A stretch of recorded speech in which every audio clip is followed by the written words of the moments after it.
இன்றைக்கி நம்ம வீட்டு சமையலில் வந்து வாழைத்தண்டு கூட்டு தாங்க. வாங்க எப்படி செய்யுதுன்னு பார்க்கலாம். இந்த மாதிரி செஞ்சு பாருங்கள், நல்லாயிருக்கும். வாழைத்தண்டு வந்து உடம்புக்கு நல்லது. நான் இந்த கிளாஸில் வந்து 100 கிளாஸ் துவரம்பருப்பு எடுத்துக்கிறேன். எடுத்து நல்லா கழுவி தண்ணி எடுத்துக்கலாம். நம்ம வந்து வாழைத்தண்டை வந்து கட் பண்ணி எடுத்துக்கலாம். கட் பண்ணும் போதே நார் வரும், அதை எடுத்துடுங்க. கழுவி அலசி பருப்பில் போட்டுக்கலாம்.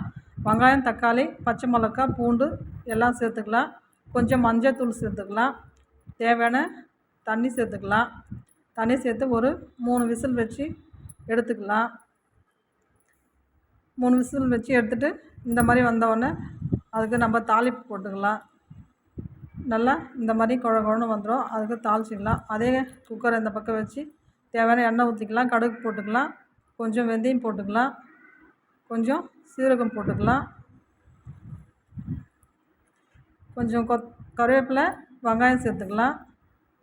நம்ம வேக வச்சுக்கிற வாழைத்தண்டை எடுத்து அதில் ஊற்றிக்கலாம். கொஞ்சமாக மிளகாத்தூள் சேர்த்துக்கலாம். கொஞ்சம் உப்பு சேர்த்துக்கலாம். கொஞ்சம் பெருங்காயத்தூள் சேர்த்துக்கலாம். நல்லா ஒரு 15 நிமிஷம் கொதிக்கிட்டுன்னு கொத்தமல்லி தழையை தூவி இறக்கிட்டோம்னா சூப்பரான வாழைத்தண்டை கூட்டு ரெடி ஆகிடுங்க. இன்றைக்கி நம்ம வீட்டு சமையலில் இது தான் செஞ்சோம். செஞ்சு பார்த்துட்டு சொல்லுங்கள். நல்லாயிருக்கும், உடம்புக்கும் ரொம்ப நல்லது. இந்த மாதிரி செஞ்சு பாருங்கள். செஞ்சு பார்த்துட்டு சொல்லுங்கள்.